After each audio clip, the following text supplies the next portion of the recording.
যে ডক্টর ইউনূসকে আমি যে কথাটা বলছি এটা হলো হৃদয় থেকে। এখন আমি ডক্টর ইউনূসের সাথে যাইও নাই, তাকে আমার দরকারও নাই, আগামী তো দরকার হবে, কিন্তু তার যখন দরকার ছিল আমি তখন তাকে সাহায্য করেছি।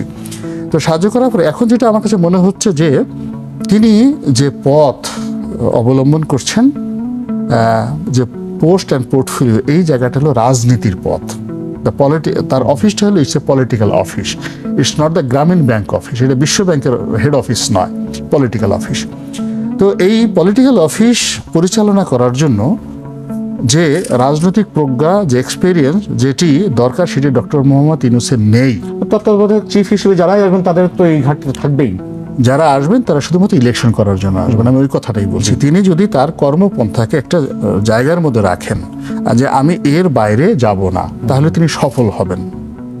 কিন্তু তিনি যদি তার কর্মটাকে আরো বড় করে ফেলেন এবং সেই কর্মের মধ্যে যদি কোনো কারণে রাজনীতি ঢুকে যায়, তাহলে তিনি সেটা সামাল দিতে পারবেন না, তিনি বিপদে পড়বেন, মারাত্মক বিপদে পড়বেন। এবং তার সাথে এখন যারা আছে তারা কেউ তাকে সাহায্য করতে পারবে না। এবং এই বেসামরিক লোকজনের ডেজিগনেশন পরিচালক ইকুইভ্যালেন্ট ব্রিগেডিয়ার। তো এই যা নিয়োগগুলো পার্মানেন্ট, মানে সরকার যাক, সরকার আসুক, মানে অন্যান্য সামরিক কর্মকর্তারা পরিবর্তিত হবে, কিন্তু বেসামরিক যারা কর্মকর্তা পরিবর্তন হবে না। ফলে এই ডিজিএফআইটাকে এবং এনএসআই, এই দুটো প্রতিষ্ঠানটাকে এমন সুন্দরভাবে বেসামরিক লোক দিয়ে সাজিয়ে গিয়েছে যে এখনও ওখানে যদি কোনো একজন নতুন লোককে দেওয়া হয়, সেও দানবে পরিণত হয়ে যাবে। This is the reality of, automatically তারা দানব হয়ে যাবে। আর এই দানবদের মধ্যে আকবর এবং আবেদিন, এই দুজন বাংলাদেশের ডিজিএফআই সৃষ্টি হওয়ার পরে এই ডিজিএফআইকে সবচেয়ে বিতর্কিত, সবচেয়ে অপমানিত, সবচেয়ে লাঞ্ছিত এবং জনগণের বিরুদ্ধে দাঁড় করিয়েছে এই দুজন লোককে, যারা সরাসরি ক্লিন মিশন ছিল। ব্রিগেডিয়ার জেনারেল রাশিদুল আলম, আমি ঠিক এটা এই অভিযোগগুলো এজ এ লয়ার হিসেবে আমি কথাটা বলতে পারি না, আমি শুধু বলতে পারি পাবলিক পারসেপশন, অর্থাৎ জনগণ মনে করে যে আকবর এবং আবেদিন এই দুজন লোক মানে বাংলাদেশের যত বড় বড় কেলেঙ্কারি, সেটা ইসলামী ব্যাংক দখল করা হোক, ইটিভি দখল করা হোক, চিফ জাস্টিস এস.কে সিনহাকে চড় মারা হোক, দেশ থেকে বের করে দেওয়া হোক, এরশাদ সাহেবকে চট থাপ্পড় দিয়ে ধরে নিয়ে তারপর শেষে তাকে সিএমএসে ভর্তি করে রাখা হোক, জিএম কাদেরকে ধরে এনে তাকে দালাল বানানো করা বা তাকে বাধ্য করা সরকারের সাথে যাওয়ার জন্য, এই যে মূল যে পলিটিক্যাল ব্লান্ডারগুলো হয়েছে, এই সমস্ত কাজের জন্য যে দুজন লোককে সবচেয়ে বেশি দায়ী করা হয়, তারা হলো এই আবেদিন এবং জেনারেল আবেদিন এবং জেনারেল আকবর। এই গেল একটা। বাইরে সরকার যেটা করেছে, পুলিশকে তারা বিশ্বাস করেছে, পুলিশকে বিশ্বাস করে এবং পুলিশকে পেট্রোনাইজ করার জন্য তাদেরকে অর্থ দ্বারা, অস্ত্র দ্বারা, অর্থাৎ এমন সব অস্ত্র পুলিশকে দেওয়া হয়েছে যেগুলো সাধারণত সামরিক বাহিনীতেও নাই, এত অত্যাধুনিক অস্ত্র তাদেরকে দেওয়া হয়েছে। ফলে এগুলো দিয়ে তাদের হাতে এমন ক্ষমতা দেওয়া হয়েছে যার ফলে সেনাবাহিনীর সাথে সাথে অনাগত দিনে যদি পুলিশের যুদ্ধ হয়, পুলিশ যেন জয় লাভ করে, এইভাবেই তাদেরকে সংখ্যা বাড়ানো হয়েছে, তাদেরকে পদ পদবি দেওয়া হয়েছে। যেমন ধরুন আপনি পাকিস্তান জমানাতে একজন আইজি, মানে বাংলাদেশ পুলিশের একজন আইজি পাকিস্তান জমানাতে তার ডেজিগনেশন ছিল joint secretary, only joint secretary ছিল। আচ্ছা। তো এখন বাংলাদেশ পুলিশের যিনি কর্মকর্তা, তাকে একেবারে 4 স্টার জেনারেল, সেনাপ্রধানের সমপর্যায়ে করে দেওয়া হয়েছে এবং তাকে সিনিয়র সচিব পদমর্যাদা দেওয়া হয়েছে। এটা হলো কাগজে কলমে, কিন্তু আলটিমেটলি যখন পাশাপাশি দাঁড়াতো আওয়ামী লীগ জমানাতে, মনে হতো সেনাপ্রধান পুলিশ প্রধানের অধীনে কাজ করতেছে। তার বাস্তব প্রমাণ হলো জেনারেল আজিজ এবং ওই জেনারেল হার, ও চট্টগ্রামে আপনি একটা ভিডিও ফুটেজ দেখেন, তো জেনারেল আজিজ এবং বেনজির এই দুজন পাশাপাশি হাঁটছে। তো হাঁটার পরে মনে হবে জেনারেল আজিজ হলো তার ভাতিজা, মানে বেনজিরের ভাতিজা, এবং বেনজির যে বস গ্যাংস্টার, সে যেভাবে ভুড়ি দুলিয়ে লাঠি দুলিয়ে যেভাবে কথাবার্তা বলছে, ওটা দেখে আমার আসলে সেনাবাহিনীর জন্য ওই মুহূর্তে খুব মায়া হয়েছে, সিরিয়াস মায়া হয়েছে। এবং আমি সবচেয়ে বেশি খুশি হয়েছি এই আগস্টের এই বিপ্লবের সময়, যখন এই বর্তমান আইজিকে ঘেরাও করেছে এবং পালানোর জন্য সে সেনাবাহিনী সহযোগিতা করেছে এবং সেনাবাহিনী গিয়ে তাকে রেস্কিউ করে সেখান থেকে নিয়ে এসেছে এবং পিছনের দরজা দিয়ে ওয়াল টপ গিয়ে সেখান থেকে পড়তে গিয়ে অনেক এই ধরনের মানে আওয়ামী লীগের অলিগার যারা, মানে পুলিশ অলিগার, তাদের কারো পা ভেঙেছে এবং শুনছি হারুনেরও নাকি পা ভেঙে গেছে। আমি দেখি অনেক বড় একটা সেনাবাহিনী হবে আমাদের, তাদের মার্চ দেখলে, তাদের প্যারেড দেখলে জনআকাঙ্ক্ষা তো এর মধ্যে প্রতিফলনের একটি বিষয় দেখা গেছে। ডক্টর জাহিদুর রহমান, আমরা দেখলাম যে জেনারেল ওয়াকারুজ্জামান কথিত রয়েছে যে সাবেক প্রধানমন্ত্রীর আত্মীয় এবং সেই জায়গা থেকে তিনি তার সঙ্গে বিট্রে করবেন না বিধায় তাকে এই অবস্থানে নিয়ে আসা হয়েছে। সবশেষ যে কোনো কারণেই হোক, যেভাবেই হোক, আমরা দেখলাম যে জনগণের সঙ্গে বিট্রে তিনি করেননি। কিন্তু এই যে সামরিক কর্মকর্তারা এখনো রয়েছেন গুম খুনের সঙ্গে জড়িত এবং বিচার বহির্ভূত হত্যাকাণ্ড বা যে দখলদারিত্বের সঙ্গে জড়িত, তারা এখনো বহাল তবিয়তে রয়েছে। কেন, কিভাবে, কি অবস্থায়, কি হওয়া করা উচিত? ধন্যবাদ। যায় না তো উনি সরাসরি বললেন যে ওই বেঈমানের বাচ্চার সাথে কোনো সমঝোতা নেই, এখানে জাস্ট এই কথাগুলো বললেন। বলার পর আমি আবার ডক্টর ইউনূসকে সেটা জানালাম যে এই ঘটনা, এবং এটা শুধু আমি আবার তারপরে পত্রিকায় লিখে দিলাম, মানে এটা একটা রেকর্ড যা যা ঘটেছে, যা যা ঘটেছে অ্যাজ ইট ইজ বাংলাদেশ প্রতিদিনই লিখে দিলাম। এরপরে ডক্টর ইউনূসকে নিয়ে আমি মোট 3টে লেখা লিখেছি। একবার লিখলাম যে এই কথাটা বলার আগে তাকে গ্লোরিফাই করার জন্য হু ইজ ডক্টর ইউনূস, এটা একটা লেখা লিখলাম বাংলাদেশ প্রতিদিনের সম্পাদকীয়তে। এরপরে এই ঘটনা লিখলাম। আবার পরবর্তীতে তার যখন খুবই ক্রুশিয়াল টাইম গেল, তখন নয়া দিগন্তে তাকে নিয়ে একটা লেখা লিখেছি। তখন উনি আমেরিকাতে ছিলেন।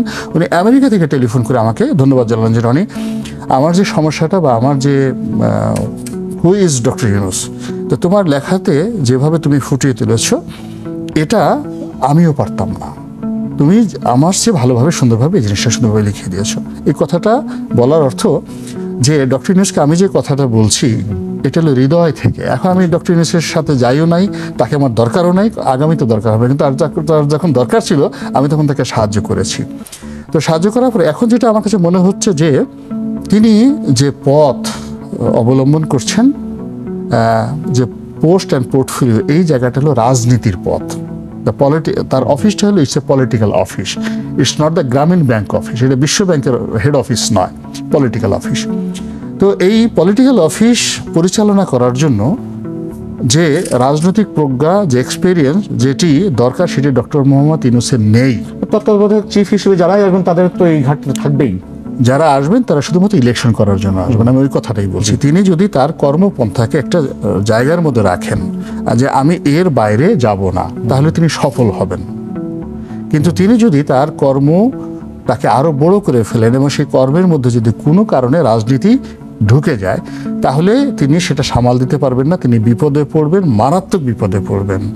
এবং তার সাথে এখন যারা আছে তারা কেউ তাকে সাহায্য করতে পারবে না রাজনীতির ময়দানে। তার যারা সঙ্গী সাথে ব্যক্তিগত মানে একেবারে নির্দিষ্টভাবে আপনার মন্তব্য জানতে চাওয়া হয়, সংস্কারের জন্য তো আসলে সময়ের প্রয়োজন না, না করে নিশ্চিত না করে নির্বাচন করেও বা কতটুকু লাভবান হবে জানেন না। প্রথমত হলো যে এই সংস্কার করাটা তার কর্ম নয়। দ্বিতীয় কারণ হলো তিনি পারবেন না এই কাজটি করতে, একেবারেই পারবেন না। আপনি দেখেন এই যে আজকের এই কথাটা বলে আমি পারবেন না। আপনার সঙ্গে যদি একমত পোষণ করিও, তারপরেও কথা হচ্ছে যে এটা রেকর্ড থেকে যাবে। তো রাজনৈতিক সরকারগুলো কি সমস্যা করছে? রাজনৈতিক সরকার করুক বা না করুক ডাজ নট ম্যাটার, তারা পলিটিক্যাল কমিটমেন্ট জনগণের সাথে। যে কোনো ভালো কাজ লং রানে, যেটাকে বলা হয় সাস্টেনেবল রিফরমেশন, এটা পলিটিক্যাল গভর্নমেন্টগুলো করলে সেটা বেশি দিন টিকে। আর যদি তাড়াহুড়ো করে ধরেন অনেক কিছু করা হয়, যেমন আমাদের দেশে এখন পর্যন্ত জাতির জনক বঙ্গবন্ধু শেখ মুজিবুর রহমান, তার পরিবার এখন যদি শেখ হাসিনা বাংলাদেশে আসে, অ্যাজ পার কনস্টিটিউশন যতক্ষণ পর্যন্ত স্থগিত না করবেন তাকে মিলিটারির প্রোটোকল দিতে হবে। এখানে ডক্টর ইউনূস ইচ্ছা করলে এটা বন্ধ করতে পারবেন না, মিলিটারিকে সেখানে যেতে হবে। জাতিজনক শব্দটাও তো থাকছে না সংবিধানে, একটা রুল জারি করা হয়েছে, বুঝতে পারছি কি হতে যাচ্ছে না। সেটা অনেক বিতর্কের পরের ব্যাপার। অর্থাৎ আপনি একটার পর একটা জটিলতা যদি নিয়ে আসেন, তাহলে আপনার যে মূল গেমগুলো, আপনি এখন যদি ধরেন 10টা আইটেম ঠিক করেন যে আমি আইসিটি অ্যাক্ট বাদ করব, আমি যাতে এই জিনিসগুলো বাদ করবো, অর্থাৎ 10টা জিনিস ঠিক করে যদি আপনি আপনার একটা রোড ম্যাপ বলেন এবং এই রোড ম্যাপের মধ্যে আপনি যদি ক্লিয়ার কাট বলেন যে আমি এই সংস্কারগুলো করব এবং এই কাজ করার জন্য আমার এতদিন সময় দরকার, এরপরে আমি নির্বাচনে যাব। কিন্তু আপনি যদি অনির্দিষ্ট সময়ের জন্য থাকতে চান এবং অনির্দিষ্ট সংস্কার, আজ পান্না সাহেব আপনারা পাঠান ভালো একটা মাছ কেনার জন্য, দেখবেন যে পচা মাছ কিনে নিয়ে আসছে। আপনার ধরেন একজন খুব ভালো মিলিটারি অফিসার, খুব ভালো লেফট রাইট করে, ঠিক আছে, আপনি তাকে টাকা গুনতে দেন, ও টাকা গুনতে পারবে না, সে বন্দুক গুলি চালাতে পারবে কিন্তু টাকা গুনতে পারবে না। তো আল্লাহ রাব্বুল আলামিন আসলে কিছু জিনিস স্পেশালি কিছু মানুষের জন্য তৈরি করে। এখন রাজনীতিবিদ যেটা, সেটা রাজনৈতিক ব্যক্তিত্বের জন্য। তো এই কারণে ওনাকে আমি বলছি যে ঝামেলা না জড়িয়ে সবকিছু, উনি যে কাজগুলো করবেন উনি যেন কোনো অবস্থাতেই বাইরের কারো দ্বারা ইনফ্লুয়েন্স না হয়ে, ওনার নিজস্ব, ওনার তো একটা বয়স হয়েছে নাও, কত 83 না 84 বছর বয়স, তো 84 ইয়ার্স ওল্ড, আমি তাকে যখন 2011 সনে দেখেছি, তার সাথে এখন তিনি অনেক বিধ্বস্ত হয়েছেন শারীরিকভাবে। আপনি দেখেন যে শেখ হাসিনা এই বুড়া বয়সে সবাই মনে করে সে আরো 100 বছর বাঁচবে, কিন্তু আলটিমেটলি তার স্ট্রেংথ ছিল না, টান দিলে ছিঁড়ে যায়। এটা প্রত্যেকটা জিনিসের কি আছে, ডক্টর ইউনূসের বয়সটাও দেখতে হবে। আপনারা দুজনেই রাজনীতিবিদ, গোলাম মামুনুর রানী তো অবশ্যই, আপনি নিজেও রাজনীতিবিদ। হয়ে গেছে এই যে সরকারটা চলছে সংবিধানের অধীনে, এটা দরকার নাই। মানে ফরহাদ মাজার সাহেব যেটা বলেছেন, অ্যাটফার্স্ট হলো যদি এই সংবিধানটাকে আপনি চালু রাখেন, চালু রাখার পরে এই এখন যারা আছেন তারা সবাই ভবিষ্যতে বিপদে পড়বেন। এটা একটা বৈপ্লবিক সরকার, গণ অভ্যুত্থানের পরে সংবিধান অনুযায়ী গণ অভ্যুত্থানের ডিলিটেড, এই প্রথম কাজটা করার জন্য ওনার 1 মিনিট সময় লাগবে। দেন তাকে সিদ্ধান্ত নিতে হবে তিনি কি প্রধান উপদেষ্টা থাকবেন না প্রেসিডেন্ট হবেন। এটা দিতে ওনার 2 মিনিট সময় লাগবে, জাস্ট 2 মিনিট, উনি বলবে আর হয়ে যাবে। আর বাকি যে সিদ্ধান্তগুলো উনি নিতে চান, এই যেমন বিচার বিভাগের জন্য একটা পৃথক সচিবালয় দরকার, তারপর শেষে একটা পুলিশ কমিশন দরকার, বা অন্যান্য যে বিষয়গুলো দরকার, এই বিষয়গুলো অ্যাজ এ রাষ্ট্রপতি হোক বা তিনি সরকার প্রধান রাষ্ট্রপ্রধান হিসেবে এখন যেটাই ডিগ্রি হিসেবে জারি করবেন, এটা ডিগ্রি বলা হয়, ডিগ্রি হিসেবে জারি করবেন। পরবর্তী রাজনৈতিক সরকার আসেন, তারা যে সংবিধান নেবেন বা যা কিছু করবেন, এই ডিগ্রিগুলো এখানে অন্তর্ভুক্ত হয়ে যাবে অটোমেটিক্যালি।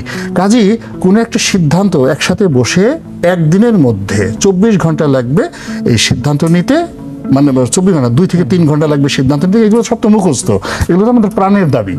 2 থেকে 3 ঘন্টা, আর এগুলো টাইপ করতে যতক্ষণ লাগে, ডিক্লেয়ার করতে যতক্ষণ লাগে। দেন উনি নির্দিষ্ট সময়ের মধ্যে কাজগুলো শুরু করবেন, আর বাকি কাজগুলো পরবর্তীতে যারা আছে তারা সুন্দরভাবে করবেন। ফলে এই জন্য উনি রোড ম্যাপ দিতে পারেন। এই গেল একটা। 2 নম্বর হলো যে কাজগুলো খুবই অসুন্দর হয়েছে, একেবারে খুবই অসুন্দর হয়েছে, এই শাস্তিগুলো দিতে হবে।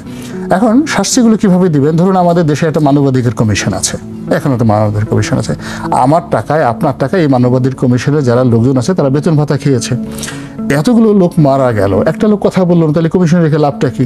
আর যে লোকগুলো আমাদের টাকা খেয়েছে তাদেরকে যদি আপনি বিচার করেন, এই মানবাধিকার যিনি কমিশনার রয়েছেন, সব মানে যারা যারা আছেন, চেয়ারম্যান আছেন, যে তারা এই কাজগুলো করেনি, তথ্য কমিশনার আছে, এই যে সমস্ত আপনি যে আকবরের কথা বললেন, তারপরে আমি আকবরের সাথে সাথে আবিদিনের কথা বললাম।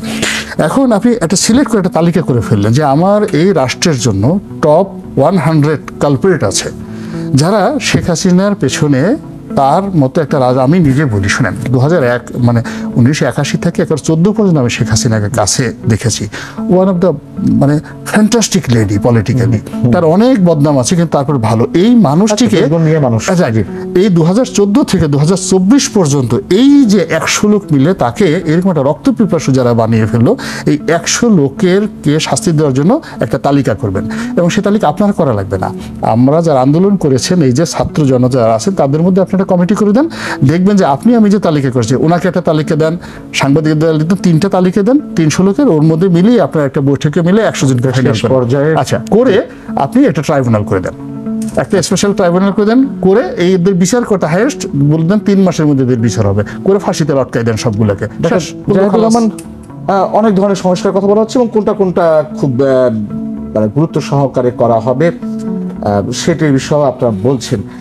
কিন্তু এই সরকারের অধীনে হোক অথবা পরবর্তী সরকারের অধীনে হোক, খুব সেন্সিটিভ যে জায়গাটিতে আমরা প্রথমের দিকে আলোচনা করছিলাম, সামরিক বাহিনীতে যারা নিজেরা দানব হয়ে উঠছেন এবং তাদের কারণে পুরো বাহিনী বিতর্কিত হচ্ছে, এই জায়গাটি সংস্কার হবে কিভাবে?